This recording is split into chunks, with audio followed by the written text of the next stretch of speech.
In this video, we continue our textual critical work on John 9:4. Remembering back to 2 weeks ago, we used this text to learn how to use the critical apparatus at the bottom of your reader's edition of the Greek New Testament.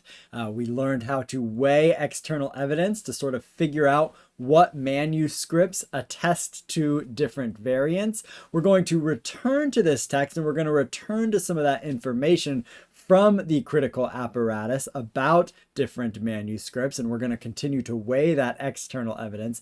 But now that we've got more out there with respect to the process of doing textual criticism, we have a sort of more full picture of how we weigh external evidence on the one hand, that is the manuscript evidence on the one hand, and internal evidence, that is what is in the text, what features of grammar and theology might be at play with the different variants. We sort of are going to take a new look at this text and see how both of these, both the external manuscript evidence and the internal grammatical and theological evidence, might support one or the others of these readings over against the other ones. So jumping over to our slide here. In the last video, I gave you sort of a step-by-step process by which we might evaluate textual variants. And sort of as we are learning how to evaluate textual variants, I think the more explicit you can be and the more that you can sort of visualize and write things down or type things out, the better you're set up to sort of go through this process. So that's what we're going to do here is we're going to really sort of visualize step-by-step in concrete terms this process for weighing textual variants. So remember, the first step is to look to the critical apparatus and determine what words there are that are involved in the variants. And sort of on the topic of being very explicit, I find it helpful to sort of put these one on top of another. So this sort of gives you a clearer sense of what each verse reads in the different manuscripts than does your critical apparatus over here that sort of just puts it in a more abbreviated form. This way we can sort of very clearly see what all the variant readings are in their entirety. So not the words that are involved are going to be Hemos and Me at the first word and the last word in this sentence respectively, but having the full sentence in there is helpful for us to visualize it. So the words involved are Hemos and Me. The question is whether we do the works of the one sending Jesus, or we do the works of the one sending us, or Jesus does the works of the one sending Jesus. And so our next step is to think about what kind of changes were made. So we've identified what words might be involved. Why might those changes have made their way into the text? And this is one of the new things that we introduced for this week, those unintentional changes and the intentional changes. So I want you to go ahead and take a look at the variant readings down here. And I'm sorry, it's a little bit smaller on this slide than it is on the others, but I want you to take a guess about which kinds of changes you think might be at play for these particular variants. This is going to be a somewhat difficult task. I'll let you know that ahead of time, but just make a guess about which one you might think is involved here.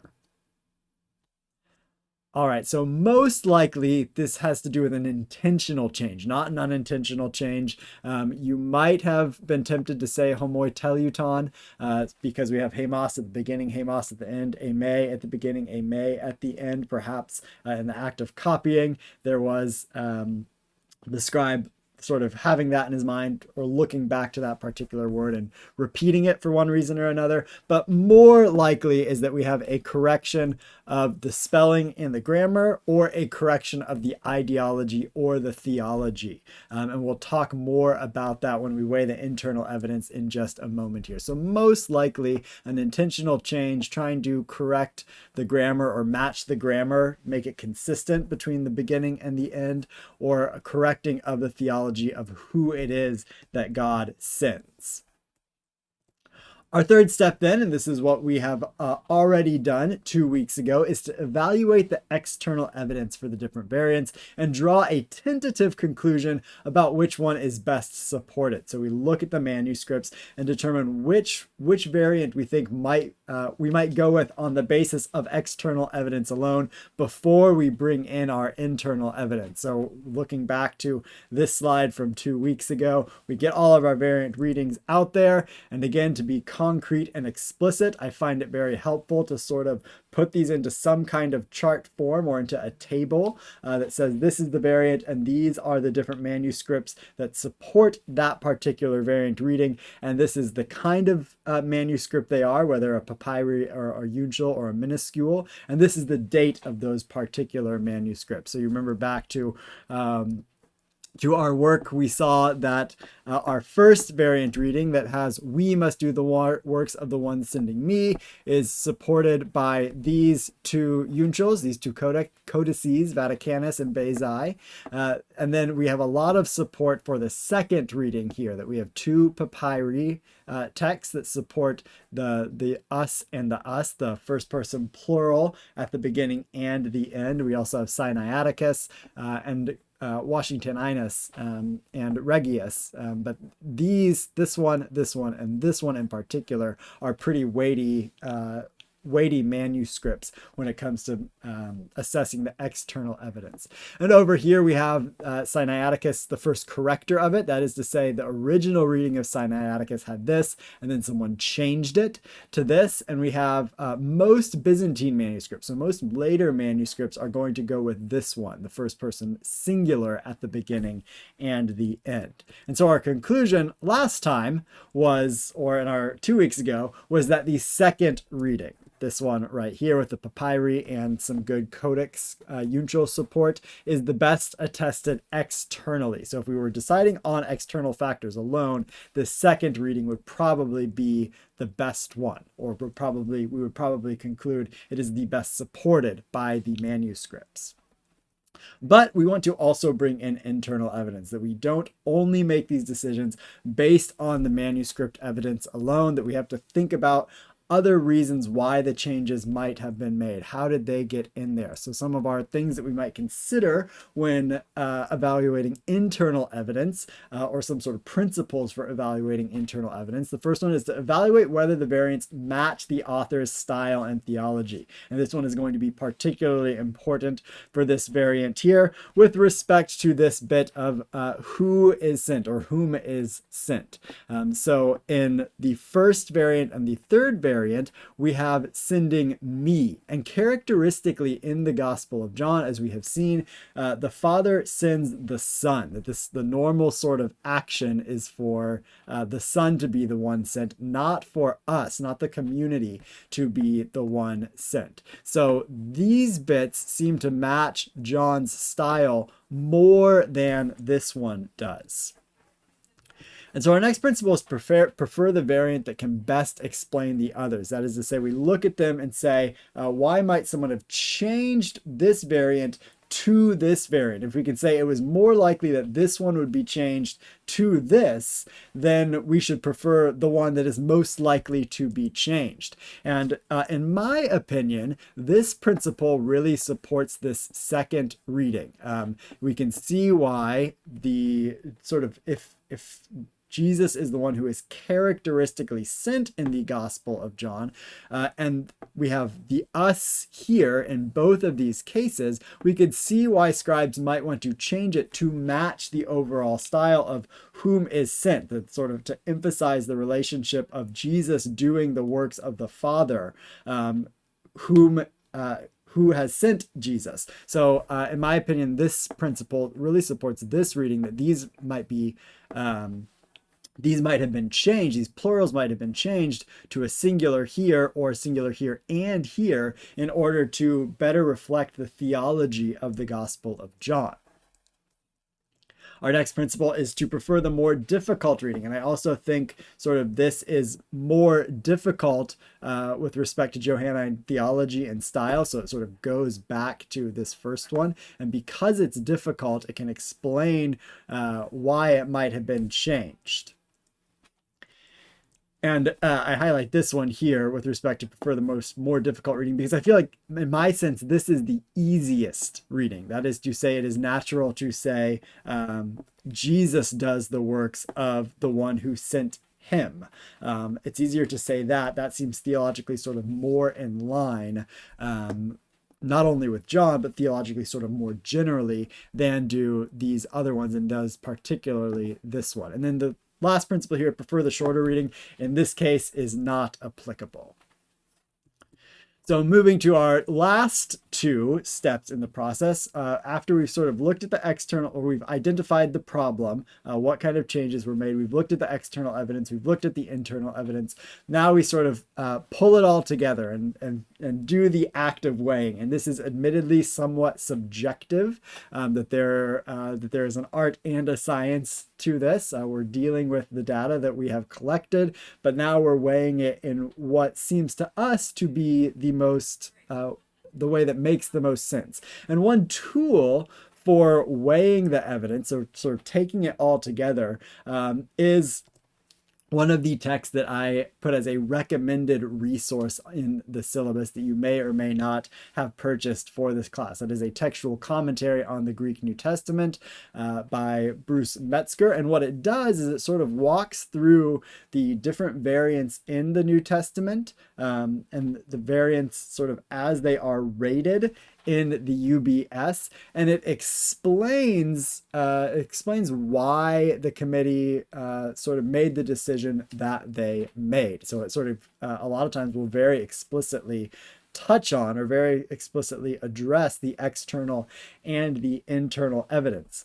And if you remember back to our first videos when we introduced textual criticism, we talked about this sort of letter rating in the UBS, and this is different than your reader's edition of the Greek New Testament. And in this resource, what you will find is that textual variants are listed and they're rated on a scale of A to D. That is how certain the committee was about the decision that they made, about what they ultimately printed in the text, and not in the apparatus. That is what they put in the body of the text itself, as compared to the different options that they give in the apparatus. So in this case, in John 9:4, the committee has chosen a C. So they're not totally lost on what to do, but they're really not all that sure what they ought to do with this particular variant. And they're going to struggle most with these first two.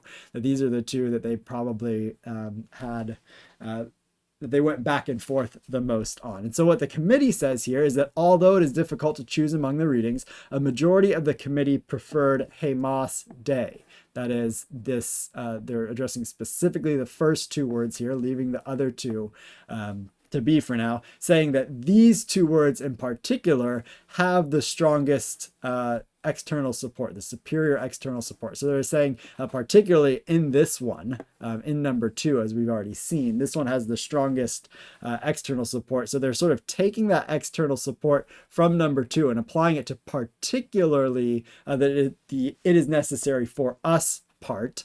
And they say, so they're preferring these two. They're preferring the Hamas Day because of the external support for both of these, but particularly for this one, and because it is slightly more probable that copyists would have altered Hamas to Ame than vice versa. So they're saying, based on that principle of which reading can explain the other ones, they're saying it's more likely that Ame would get changed, or Hamas would get changed to Ame.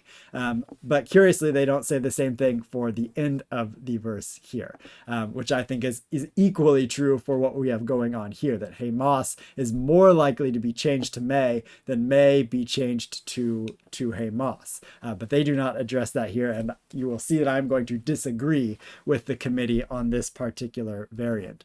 Then they go on to say the reading Pimpsantos Hamas, so now we're dealing with the end here, which is a non-Johannine expression, appears to have been introduced into several important witnesses, as correlative with Hamas Day at the beginning of the sentence. So what they're implying there is that this Hamas was sort of an intrusion, or it was added, it replaced May in order to match what was here. That this was the earlier reading, and that this Hamas here, the May, was changed to Hamas in order to make these two to correlate with one another. So we have the two match up, that there's not a disjunction between the first person plural and the first person singular, so that we have first person plurals on both sides here.